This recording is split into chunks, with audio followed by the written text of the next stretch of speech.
On a chilly winter morning in the heart of Beijing, a city bustling with life and activity, an eerie silence hung over a small street on the outskirts of town. A group of workers preparing for the day stumbled upon a sight that would haunt them forever.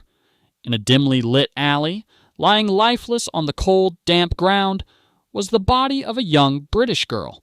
The sight was gruesome. The girl's pale skin was marred with bruises and cuts.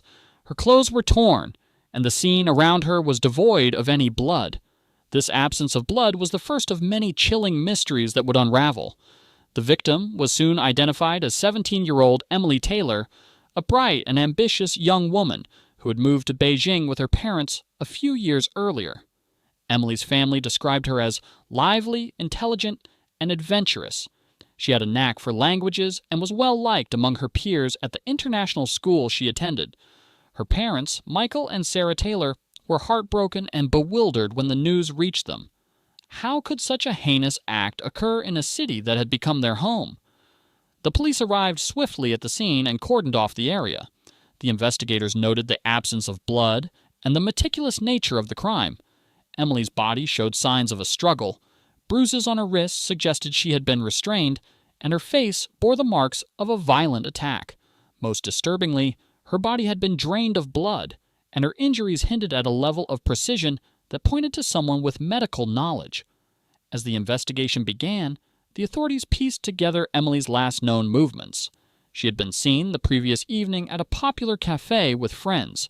CCTV footage showed her leaving the cafe alone around 8 p.m., her scarf wrapped tightly against the biting cold. Witnesses reported seeing her cycling toward her home, but somewhere along the way, she disappeared into the night. Emily's disappearance sparked fear among the expatriate community in Beijing. Her parents pleaded for anyone with information to come forward. Flyers with Emily's picture and details were distributed throughout the city. The media picked up the story, amplifying the public's interest and raising questions about the safety of the city. Days turned into weeks, and the police struggled to make progress. The absence of blood at the scene and the methodical nature of the crime baffled investigators. Theories began to circulate. Some speculated that Emily had fallen victim to a criminal gang involved in organ trafficking. Others believed the crime was personal, perhaps committed by someone who knew her well. One breakthrough came when a local shopkeeper reported seeing a suspicious man near the alley where Emily's body was found. The man, described as tall and wearing a dark coat, had been loitering near the area late into the night. However, the lead quickly grew cold when no further evidence could link him to the crime. Emily's parents, desperate for answers, hired a private investigator. The investigator, Li Wei, was a seasoned professional known for his tenacity. Li began his investigation by interviewing Emily's friends and acquaintances. He discovered that Emily had recently confided in a close friend about feeling uneasy. She mentioned that someone had been following her on her way home from school, though she dismissed it as her imagination. Li Wei delved deeper into Emily's life, uncovering details that the police had overlooked. Emily had been tutoring a local businessman's son in English. The businessman, Mr. Zhang, was a wealthy and influential figure in Beijing. When questioned, Mr. Zhang appeared cooperative, but Li noticed inconsistencies in his statements. There were rumors about Mr. Zhang's involvement in illegal activities, but nothing concrete tied him to Emily's death. Meanwhile, the police received an anonymous tip about a warehouse on the outskirts of the city. Acting on the information, they conducted a raid and discovered evidence that suggested the warehouse had been used for illegal medical procedures. Among the items found were surgical tools and a table stained with blood. DNA analysis confirmed that the blood belonged to Emily. This discovery was a turning point in the case. The warehouse was traced back to a man named Dr. Han, a disgraced surgeon who had lost his medical license years earlier. Dr. Han was known for performing underground surgeries for those who could afford his services. When the police apprehended him, he denied any involvement in Emily's murder, but admitted to renting the warehouse. His evasive answers and lack of alibi made him a prime suspect. Dr. Han's arrest provided some relief to Emily's grieving parents, but it also raised more questions. If Dr. Han was involved, who had hired him? What was the motive behind such a brutal crime? The police expanded their investigation, examining Dr. Han's financial records and connections. They discovered transactions that linked him to Mr. Jang, the businessman Emily had been tutoring for. The connection between Mr. Jang and Dr. Han painted a sinister picture. It became evident that Emily's death was not a random act of violence, but part of a larger, more calculated plan. Theories about organ trafficking resurfaced, and whispers of a black market network operating in Beijing grew louder. Emily's case took on a darker tone, hinting at the involvement of powerful individuals who would go to great lengths to protect their secrets.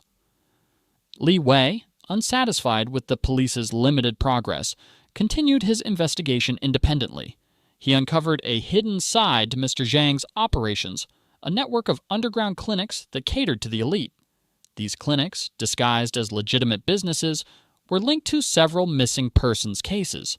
Emily's tutoring sessions with Mr. Zhang's son, Lai theorized, had inadvertently exposed her to something dangerous. As Li Wei pieced together the puzzle, he discovered an encrypted email exchange between Dr. Han and an anonymous client. The messages hinted at a special request involving a unique subject. While the evidence was circumstantial, it pointed to a chilling possibility. Emily had been targeted deliberately, not as a random victim, but as part of a sinister transaction. The tension in the city grew as Emily's case gained international attention. Journalists flocked to Beijing, digging into the lives of those implicated. Mr. Zhang, once an untouchable figure, faced growing scrutiny. His public appearances became rare, and whispers of his involvement spread like wildfire. Meanwhile, Li Wei's relentless pursuit of the truth brought him closer to danger. One night, as Li was reviewing his findings in his small office, he received an anonymous tip.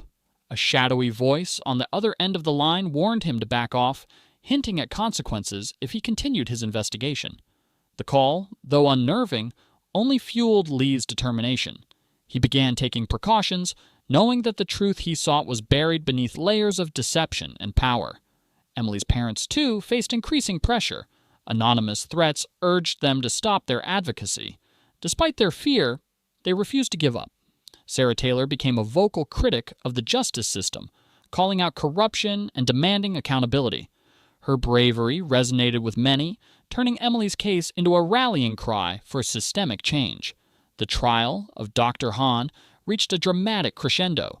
Key witnesses came forward, including a former employee of Mr. Zhang's who testified about the businessman's illicit dealings. The employee's testimony linked Mr. Zhang to the black market organ trade, but his credibility was undermined by his criminal record. The defense argued that the allegations were baseless, crafted by individuals seeking revenge. As the trial unfolded, a new piece of evidence emerged, a security camera recording from a neighboring building that captured the alley on the night of Emily's death. The grainy footage showed a black van parked near the alley around the time she disappeared. The van, traced to a shell company owned by Mr. Zhang, became a crucial piece of evidence. Despite mounting evidence, Mr. Zhang's legal team used every tactic to discredit witnesses and suppress information. The trial became a spectacle, with the public divided over his guilt. For Emily's parents, the ordeal was a harrowing reminder of the lengths to which the powerful would go to protect their own. In a shocking twist, Li Wei uncovered a journal hidden in Emily's belongings. The journal detailed her observations about Mr. Zhang's suspicious behavior and her growing unease. It also contained a cryptic note, "If something happens to me, it's not an accident." The note, written weeks before her death, was a chilling testament to her awareness of the danger she faced. The journal became a pivotal piece of evidence, casting doubt on Mr. Zhang's innocence. Public opinion shifted, and protests erupted demanding justice for Emily. The pressure forced the authorities to reopen their investigation into Mr. Zhang's activities. In a climactic turn, Mr. Zhang was arrested on charges of obstruction of justice and conspiracy. While the evidence against him was strong, his wealth and influence ensured a protracted legal battle. Dr. Han, meanwhile, was convicted of his role in Emily's death and sentenced to life imprisonment. The verdict brought some closure, but left many questions unanswered. Emily Taylor's tragic story remains a haunting reminder of the fragility of justice in the face of power and corruption. Her parents continue their fight, turning their grief into a force for change. Their advocacy has inspired reforms and brought attention to the plight of other victims. Yet, the shadow of Emily's loss lingers, a stark reminder of the cost of uncovering the truth. Months after the trial, new rumors began to circulate. Rumors that the black market network was still operational, albeit in a more covert form. Li Wei, still haunted by the unanswered questions, found himself drawn back into the shadows of Emily's case. One night, he received a mysterious package. Inside was a USB drive containing a series of emails between Mr. Zhang and a high-ranking official. The emails revealed a sprawling conspiracy implicating individuals in law enforcement and the medical field. As Li Wei reviewed the evidence, he realized the network's reach extended far beyond Beijing. It was international, with branches in multiple countries. The realization left him shaken, but more determined than ever. He knew that exposing the truth would be dangerous, but he couldn't let Emily's death be in vain. Emily's parents, unaware of the new developments, tried to rebuild their lives. Michael returned to his work as an engineer, while Sarah devoted herself to advocacy. She spoke at conferences, lobbied for policy changes, and became a symbol of resilience. Yet, the pain of losing their daughter remained a constant shadow. One evening, Sarah received an anonymous letter. It contained a single sentence: "The truth is closer than you think." The letter reignited her resolve, pushing her to reconnect with Li Wei. Together, they began piecing together the new evidence, determined to bring the remaining perpetrators to justice. The deeper they dug, the more dangerous their mission became. Li Wei's office was ransacked, his phone tapped, and his movements monitored. Sarah faced relentless harassment, but she refused to back down. Their efforts culminated in a daring exposé published anonymously online. The exposé detailed the network's operations, naming key figures and outlining the extent of their crimes. The publication sent shockwaves across the globe. Governments were pressured to act, and international investigations were launched. While some arrests were made, many suspects fled, their wealth and connections shielding them from accountability. For Sarah and Li Wei, it was a bittersweet victory, a step forward, but far from complete justice. Emily's story became a cautionary tale, a reminder of the darkness that can lurk beneath the surface of society. Her parents, though forever changed by their loss, found solace in their fight for truth. Li Wei, scarred but unbroken, continued his work, knowing that the battle against corruption was far from over. In the end, Emily's legacy was one of courage, resilience, and the relentless pursuit of justice. Her memory lived on, not just in the hearts of those who loved her, but in the changes she inspired. And as the world moved forward, the echoes of her story served as a testament to the power of truth and the enduring hope for a better, safer future.